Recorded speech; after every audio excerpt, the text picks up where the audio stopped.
அன்பான மீனராசி அன்பர்களே, நம்ம இப்போ பார்க்க போகிறது பார்த்திங்கன்னா, சுப கிரக இணைவு உங்கள் ராசிக்கு 3ஆம் இடமான ரிஷபத்தில் அமையுது. அது இந்த மீனராசிக்கு என்னென்ன பலாபலன்களை கொடுக்க போகுது, என்னென்ன முக்கியமான விஷயங்கள், நல்ல விஷயங்கள் அப்படிங்கிறது தெளிவாக பார்த்துருவோம். பொதுவாக உங்கள் ராசியில் பார்த்திங்கன்னா ராகு பகவான் இருந்து ஒரு சில குழப்பத்தை கொடுத்துட்ருக்கார். அந்த குழப்பத்துக்கும் விடிவு காலமே இந்த சுப கிரக சேர்க்கைகள் தான் இருக்குது. ஃபஸ்ட்டு ராகுல் இருக்கிற குழப்பத்தை கைவிட்டுட்டு நீங்கள் தைரியமாக முன்னாடி ப்ராசஸ் பண்ணலாம். பொதுவாக அவங்க 3ஆம் இடத்துல ரிஷபத்தில் பார்த்திங்கன்னா குரு, சுக்கிரன், சூரியன், புதன், இந்த 4 கிரக சேர்க்கைகள் இருக்குது. இதில் என்னென்ன விசேஷம்னா, உங்கள் ராசி அதிபதியே குரு, 10ஆம் அதிபதியும் குருவாக வராரு, 6 அதிபதி அவர் பார்த்திங்கன்னா அவரும் சூரியன், 4 7க்குரியவர் புதன், 3 8க்குரிய சுக்கிரன். அப்போ இத்தனை கிரகமும் 3ஆம் இடத்துல இருக்குது. இப்போ என்ன சொல்ல வரோம் அப்படின்னா, பொதுவாக இது ஒரு லாட்ரி யோகம், புதையல் யோகம் உள்ள காலகட்டம். அதுக்காக லாட்ரி வாங்க சொல்லலை, புதையல் வாங்க சொல்ல. அப்போ ஏதோ ஒரு விஷயத்தை நீங்கள் செய்யும் பொழுது அதில் உங்களுக்கு ஒரு பெரிய பணம், பொருளாதாரம், ஒரு டெவலப்மெண்ட் இருக்குது. அப்போ இப்போ நீங்கள் செய்ய வேண்டியது முயற்சி மட்டுமே. இந்த கிரக சேர்க்கைகள் எப்போ இருக்குது அதுதான் இங்கே முக்கியமான விஷயம்.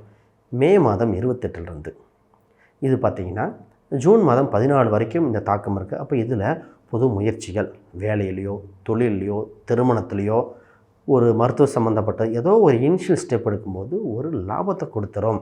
அப்போ இந்த காலகட்டத்தை பார்ப்போம். சரி, இப்போ ஃபஸ்ட்டு உங்கள் குடும்பஸ்தானத்தில் செவ்வாய் ஆட்சி பெற்றிருக்கார். குடும்பத்தில் பண வருவாய், தன வருவாய், மகிழ்ச்சிக்கு பஞ்சம் இல்லை. நீங்கள் செவ்வாயாக இருக்குன்னு ஒரு சில வார்த்தைகள் மட்டும் கொஞ்சம் பணிவாக பயன்படுத்திக்கங்க, இன்னும் யோகமே. குடும்பத்தில் மாங்கல்யம், அதாவது திருமணம் சம்பந்தப்பட்ட விஷயங்களுக்கு வரப்போகுது. வண்டி வாகனம் வீட்டுக்கு வரப்போகுதுன்னு சொல்லுவோம். இப்போ பொதுவாக குடும்பத்தில் ஒருத்தருக்கு வேலை கிடைக்க போகுது.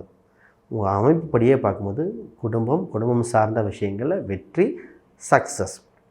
3ஆம் இடத்துல தன் கிரகம் இருக்கிறனால ஒரு சின்ன ட்ராவலிங் பொதுவாக காட்டுது. இடமாற்றம், பயணம், ஒரு இடம் விட்டு இன்னொரு இடம் சென்று வருதல், இது மாதிரிலாம் பண்ணிங்கன்னா யோகம் ஒன்று, வெற்றியும் ஒன்று. எக்காரணத்தை கொண்டும் தவறான வாய்ப்புகள் வந்தால் கண்டிப்பாக பயன்படுத்தி சொல்லுவான். இந்த நேரத்தில் எந்த வாய்ப்பாக இருந்தாலும் நல்ல விஷயம் தெரிஞ்சால் ப்ராசஸ் பண்ணுங்கள். சிறு செலவுகள் இருந்தாலும் தைரியமாக ட்ரை பண்ணலாம், வெற்றி பெற்றுரும். அப்போ வாய்ப்புகள் தேடி வரக்கூடிய காலகட்டம். வேலையை பற்றி கொஞ்சம் நிறையா பார்ப்போம். இந்த வேலையில் இடம் மாற்றம் பொதுவாக அமையும். வேலையில் ஒரு முன்னேற்றம் உண்டு. ஒரு இடம் மாறி ஒரு டெவலப்மெண்ட், இன்னொரு இடம் மாறி ஒரு 20% ஹைக்கு, ஒரு இடம் மாறுறோம், அதில் சேலரி உயர்வு வருது. சார் நான் எல்லாமே இப்போ இருக்கிற வேலையும் நல்லா இருக்குது சார். அப்போ மாற்றம் என்ன சொல்லுதுன்னா, ப்ராஜெக்ட் மாற்றம். ஒரே கம்பெனியில் வேறு ஊரில் ஆன்சைட்டு, இங்கே இருக்க வெளிநாடு போயிட்டு வர்றது, அந்த மாதிரி ஒரு மாற்றத்தையும் கொடுக்குற வாய்ப்பு இருக்குது. அப்போ வேலையில் ஒரு சிறு மாற்றம், வேலையில் அந்த மாற்றத்தை நீங்கள் எடுத்து பண்ணிக்கும்போது சக்ஸஸ். இதில் இன்னொரு விஷயம் என்னென்னா, இந்த வேலையில் புது நபர்கள் முதல்ல வேலைக்கு ட்ரை பண்ணுறேன். அப்போ என்ன சொல்லுவேன், 2 இன்டர்வியூவில் சக்ஸஸ் ஆக வாய்ப்பு இருக்குது. நான் தான் சொன்னேன், இந்த வேலையில் பொதுவாக இந்த ராசிக்கே சொன்னேன், உனக்கு இன்டர்வியூ அட்டன் பண்ணு, 2 வேலை கிடைக்கும், சக்ஸஸ் ஆகுன்னு சொல்லியிருக்கேன். ஆல்ரெடி அவருக்கு ஒரு அப்பாயின்மெண்ட் இருக்குது, சொன்னவருக்கு இன்னொரு இன்டர்வியூ இருக்குன்னாரு. இந்த குறிப்பிட்ட தேதியில் நீ ஷார்ட் லிஸ்ட் பண்ணிக்கன்னு சொல்லியிருக்கேன். அப்போ உங்களுக்கு உறுதியாக கிடைக்கக்கூடிய அம்சம் உண்டு. இந்த காலகட்டத்தை தவற விட்டுற வேண்டாம். சரி, இதில் வேலையில் இருக்கும்போது இன்னொரு வேலைக்கு பண்ணும் பொழுது என்ன சொல்லலாம், ஒரு வேலையை விட்டுட்டு பண்ணக்கூடாது, அங்கே இருந்துக்கிட்டே பண்ணணும். சைடில் படிக்கிற யோகம் வேறு வந்திருக்கு. சார் நான் வேலைக்கு போயிட்டு சைடில் ஒரு கோர்ஸ் படிச்சுட்டு, இந்த மார்னிங் டைமோ நைட் டைமோ படிச்சுட்டு இன்னொரு டெவலப் பண்ணலாம். வெளிநாட்டு வேலைக்கு டெவலப் பண்ணலாம். அப்போ வேலையில் எவ்வளோ விஷயம் இருக்குது பாருங்கள். திருமணம் பற்றி பேசுவோம். திருமண காலகட்டம் பொதுவாக இந்த காலத்தில் 7ஆம் இடத்துல கேது இருக்கிறனால திருமணம் சம்மந்தப்பட்டு ராகு கேது பரிகாரம் பண்ணிவிட்டு பண்ணணும், இது பொது. ஆனால் இப்போ திருமண வரன் அமையக்கூடிய காலகட்டம் வந்தாச்சு. 7ஆம் அதிபதி 3இல் சுப செய்திகள் வருகிற காலகட்டம். இப்போ பார்க்குற பொண்ணு அமைஞ்சிரும். இதில் பார்த்திங்கன்னா ஏஜுக்கு ஈக்குவல் ஏஜாக கூட இருக்கலாம், ஈக்குவல் ஏஜாக இருக்கும், இல்லை வயது குறைவாக இருக்கும். ஒரு சில பெண்ணுக்கு பார்த்திங்கன்னா ஆண் 1 மாதம் இல்லை 1 வாரம் குறைவாக இருக்கிற ஆண்லாம் ஃபிக்ஸ் ஆகிருக்கு. இந்த காலகட்டம் அப்படி தான் வருது. அப்போ என்ன சொல்ல வரேன்னா, திருமண காலகட்டத்தில் ஒரு சிறு டிஃப்ரென்ஸ் இருக்குது. ஒன்று ஏஜு, கலரு, இல்லை கம்யூனிட்டி லைட்டாக மாறி இருக்குது. இந்த மாதிரி ஏதோ ஒன்று வர மாதிரி காட்டுது. அது உங்களுக்கு விருப்பம் இருந்து ஒத்து வந்தால் ப்ராசஸ் பண்ணலாம், சக்ஸஸ் ஆகும். அப்போ இந்த வேலைக்கு போகிறவங்க குடும்பத்தில் ஏதாவது கவர்மெண்ட்டு அங்கே ஒரு கவர்மெண்ட் எம்ப்ளாயி இருக்காங்க, அவங்க சொந்தக்காரங்க தான் ஒரு கவர்மெண்ட் வேலை பார்க்குறாங்க அப்படின்னா அதுக்கு கொஞ்சம் முக்கியத்துவம் கொடுத்து பாருங்கள் அப்படின்னு சொல்ல போகிறோம். அப்போ இதில் திருமணத்தில் சார் ஒரு திருமணம் மனக்கசப்பு ஏற்பட்டு 2வது திருமணம் அவங்களுக்கு வாய்ப்பு உண்டா? உண்டுன்னு சொல்லுவோம். ஒருத்தருக்கு இந்த இதில் 36 வயது 38 வயது ஒருத்தர் இந்த ராசிக்காரங்க இருக்காங்க, திருமணம் ஆகலைன்னா ஆல்ரெடி நல்லா கவனிங்க, ஆல்ரெடி ஏன்னா 7 கேதுவாக இருக்குது, கல்யாணமாகி டைவர்ஸ் ஆன ஒரு பெண் இருப்பாங்களே அவங்கள அமையிற காலகட்டம் வந்திருக்கு. அப்போ உங்களுக்கு தாமதமாக இருக்கிற ஏஜ் ஃபேக்டர் மற்ற அம்சமும் கிரக நிலையும் பார்க்கணுங்க. இந்த கிரக கோச்சாரம் என்ன சொல்லுதுன்னா 35லேருந்து 38 வயதில் ஒருத்தருக்கு சிறு வயதில் திருமணமாகி டைவர்ஸ் ஆன ஒரு பெண் மணக்கக்கூடிய காலகட்டம் வந்திருக்கு. உங்கள் ஃபேமிலி கன்சல்ட் பண்ணிட்டு ஒத்து வந்தால் பார்க்கலாம். இப்போ திருமணம் காலகட்டம் கூடி வருமானம் இந்த பேராமீட்டரில் பார்க்கணும், உங்களுக்கு ஒத்து வந்துடும். பிஸ்னஸ் தான் உங்களுக்கு டெவலப்மெண்ட் உண்டு. 10ஆம் அதிபதி அதுவரே குரு, ராசி அதிபதி குரு, அவர் என்ன பண்ணுறாரு 3ஆம் இடத்துல இருக்கார். உங்களுக்கு ஒரு இடமாற்றம் உண்டு. ஆல்ரெடி ஒரு இடம் இருக்குது, ஒரு எக்ஸ்டென்ஷனாக இருக்கலாம். இங்கே வேணாம் சார், வேறு பக்கம் கடையை மாற்றி வைக்கலாம். என் தம்பி இதை பார்த்துக்கிறான், இல்லை ஒரு வேலையாட்கள்கிட்ட ஒரு பொறுப்பை கொடுத்துட்டு நீங்கள் வேறு பக்கம் போய் வேலையை பார்த்தாலும் சக்ஸஸ் ஆகும். அப்போ விருத்தி பண்ண வேண்டிய காலகட்டம். டெவலப்மெண்ட் இயற்கையாகவே உண்டு. பொருளாதாரம் நன்றாக இருக்கும். உங்களுக்கு ஒன்றுக்கு மேற்பட்ட தொழில் அமைய போகுது. ஆல்ரெடி ஒரு வேலை செஞ்சிட்ருக்கீங்க, அதுக்கே நேரம் செட் ஆகலை. இந்த நேரத்தில் எப்படி வரும்னா, இது இவ்வளோ டைட்டாக பிஸியாக இருக்குது, இன்னொருத்தங்க வந்து இதை பார்த்துக்கங்கிறாரு சார், அந்த பிஸ்னஸும் வருதுங்கிறாங்க. நான் இதை எடுக்கலாமா வேண்டாமா? எடுக்கலாம். இப்போ ஒரு நேரத்தில் ஒரு பிஸ்னஸ் பண்ணி வெற்றிகரமாக பண்ணிகிட்ருக்கீங்க, இன்னொரு நேரத்தில் பண்ணலாம். கடன் அடைக்கக்கூடிய காலகட்டம். ரொம்ப கடன் சம்மந்தப்பட்ட தொந்தரவு இருக்குது. பிஸ்னஸில் சிறு மாற்றம் பண்ண ஒன்று, கலரோ வீட்டில் பெயிண்டிங் கலரோ ஏதோ சொல்லுவோம், அந்த மாதிரிலாம் கலர் பேட்டர்னில் வாசுப்படி கொடுத்து நிறையா பிஸ்னஸை டெவலப் பண்ணி கொடுத்துருக்கு.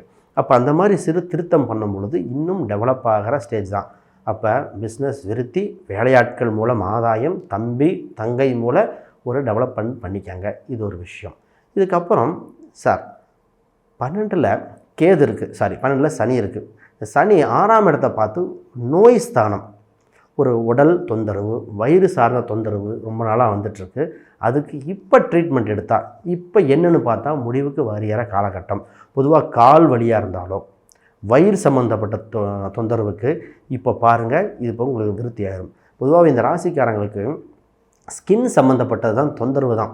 இந்த வியாதி தான் நிறைய கேட்டிருந்தாங்க. ஸ்கின் சம்மந்தப்பட்ட தொந்தரவுக்கு அலர்ஜி வருது சார், ஒரு இதாகவே இருக்குது, ஒரு முக்கியத்துவமே எங்கே போனாலும் வெளியே சொல்ல முடியல, அந்த மாதிரி இடங்களில் கூட தொந்தரவு இருக்குதுன்னு நிறைய கம்ப்ளைண்ட் வரும் இந்த ஜாதகத்துக்கு. இப்போ இவங்களுக்கு இப்போ சரியான மருத்துவர் கிடப்பாங்க, சரியான மருத்துவத்தின் மூலம் வெற்றியும் கிடைக்கும் தான் சொல்லுவோம். அப்போ உங்களுக்கு இந்த தொந்தரவுகள் இருந்து இதிலிருந்து வெற்றி பெற்றவங்க நீங்கள் இதில் பார்க்கலாம். அந்த லாட்ரி யோகம்னு சொன்னேன், சின்ன அந்த லாட்ரி சம்மந்தப்பட்டது ட்ரை பண்ணி பாருங்கள். அதுக்காக பெரிய முதலீடு கடன் வாங்கிலாம் பண்ணிடக்கூடாது, அது தவறு. அந்த இதுக்கு நம்ம ரெக்கமெண்ட் எப்பவுமே பண்ண மாட்டோம். இப்போ உங்களுக்கு நீர்நிலையில் சார் போர் போடலான் இருக்கோம், விவசாயம் பண்ணுறாலும் சரி, உங்கள் வீட்லேயும் சரி, வாட்டர் கனெக்ஷன் பம்பு நீர் சம்மந்தப்பட்ட ஒரு விஷயத்தை ப்ராசஸ் பண்ணுங்கள், வெற்றி உங்களுக்கு. அதாவது போர் போட்டால் தண்ணி வரும், பிடபிள்யூடிஓ இது மாதிரி தண்ணி சம்மந்தப்பட்டது எழுதி கொடுத்தா தண்ணி கனெக்ஷன் கொடுக்கும், கிணறு தூர்வாரினா கரெக்டாக இருக்கும், மோட்டார் ஃபிக்ஸ் பண்ணால் சக்ஸஸாக இருக்கும், ப்ளம்பிங் சம்மந்தப்பட்டது எல்லாமே உங்களுக்கு யூஸ்ஃபுல்லாக இருக்கும். ஒரு சின்ன கட்டடம் இருக்குது, கொஞ்சம் இடித்து ஆல்ட்ரு பண்ணலான் இருக்கோம் சார், அதான் முக்கியமாக பண்ணுங்கன்னே சொல்லுவேன். உங்களுக்கு இந்த பற்கள் சம்மந்தப்பட்ட தொந்தரவு வந்தால் உடனே கவனிச்சிருங்க. இந்த இதில் யோகங்கள் நிறையா இருந்தாலும் ஹெல்த் ஃபேக்டர் மட்டும்தான் மைனஸாக சொல்லுவேன், மற்ற எல்லாமே ப்ளஸ்ஸாக சொல்லியிருக்கேன் பாருங்கள். ஹெல்த்துங்கிற ஒரு பேராமீட்டர் தவிர மற்ற எல்லாமே சக்ஸஸ் ஆகக்கூடிய காலகட்டம் தான் இது. இதில் ஒரு சில எண்கள் இருக்குது, ஒரு சில கலர் இருக்குது. இது ஏன் பயன்படுத்தணும்னா, ஆல்ரெடி நமக்கு நிறைய விஷயங்கள் நல்லது நடந்தால் கூட இந்த எண்கள் கலர்கள் பயன்படுத்தும் போது ரொம்ப இன்னும் டெவலப் ஆகும்.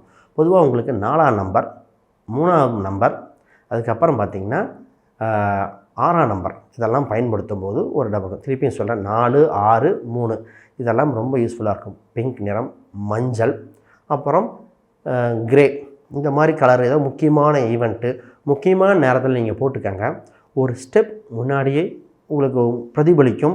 அது இல்லாமல் உங்களுக்கு சக்ஸஸ் ரேட்டு ஜாஸ்தியாக இருக்கும். இதில் இன்னொன்று என்னென்னா, இந்த மாணவர்கள் பார்த்திங்கன்னா கவர்மெண்ட் காம்படிட்டிவ் எக்ஸாம், இந்த நேரத்தில் கவர்மெண்ட் எக்ஸாம்லாம் போயிட்டு வருது, இந்த நேரத்தில் கவர்மெண்ட் எக்ஸாமில் ட்ரை பண்ண சொல்லியிருக்கேன், கன்ஃபார்மாக சக்ஸஸ் ஆகும். இதில் பொலிட்டிக்கல் சம்மந்தப்பட்டவங்களுக்கு செம்மையான குட் பீரியட்னு சொல்லுவோம். கன்ஃபார்மாக சக்ஸஸ்ஸு உங்கள் பொலிட்டிக்கல், அரசாங்கம், அரசியல் தொடர்பு எல்லாமே வெற்றி தான். இதில் சினிமா துறையினருக்கு தான் ஒரு இன்னொரு ஸ்டெப் டெவலப்மெண்ட்டே சொல்லுவோம். சினிமாவுக்கு நிறைய வாய்ப்புகள் உங்களுக்கு தானாக தேடி வரும். பிற மொழி படங்களாக இருக்கும், இந்த ஓடிடின்னு சொல்லுவாங்க, இந்த வாய்ப்பில் ஓடிடியாக இருக்கலாம், யூடியூப் சேனலாக இருக்கலாம், தனியாக ஒரு சேனலை ஆரம்பிச்சிருக்கவங்களுக்குலாம் இப்போல்லாம் ரொம்ப டெவலப் ஆகக்கூடிய காலம். ஏன்னா 3ஆம் இடம் ரொம்ப வலுத்திருக்கு இல்லையா, உங்களை பற்றி பாப்புலாரிட்டி ஆகும், பப்ளிசிட்டி ஆக போகுது. அப்போ சினிமாவுக்கு பப்ளிசிட்டி ரொம்ப தேவை. உங்கள் ரொம்ப நாளாக நீங்கள் இருந்த படங்கள் சக்ஸஸ் ஆகலை, பப்ளிஷ் ஆகலை, இப்போ அந்த திரைப்படங்களில் வரக்கூடிய காலகட்டமாக இருக்குது. உங்களுக்கு நிறைய புக்கிங் கிடைக்குமா, அட்வான்ஸ் நிறையா கொடுக்குறாங்கன்னு சொல்லிட்டு எல்லாம் கமிட் பண்ணிக்க வேண்டாம். இந்த நேரத்தில் நிறைய வாய்ப்புகள் வரும். சரியான வாய்ப்புகள் மட்டும் தக்க பயன்படுத்திக்கங்க. இதை தவிர யாருக்காவது ஜாதகம், வாஸ்து, நியூமராலஜி, பிரசனம் பார்க்கணும் தொடர்பு கொள்ளுங்கள். சொல்லி பிரச்சனை வரைக்கும் பார்த்து கொடுத்துட்ருக்கோம். அது மட்டும் இல்லாமல் ஏதாவது கேள்விகள், சந்தேகங்கள் இருந்தால் இந்த வீடியோக்களை கமெண்ட் பண்ணுங்கள். நான் முக்கியமாக ஆன்சர் கொடுக்க சொல்கிறேன், கன்ஃபார்மாக கொடுப்போம். அது மட்டும் இல்லாமல் வேறு ஏதாவது சந்தேகங்கள் இருந்தால் தனியாக தொடர்பு கொண்டு அப்பாயின்மெண்ட் வாங்கிட்டு பாருங்கள். மிக்க நன்றி. நான் ஸ்ரீஸ்பம் ஜோதிடம். வணக்கம்.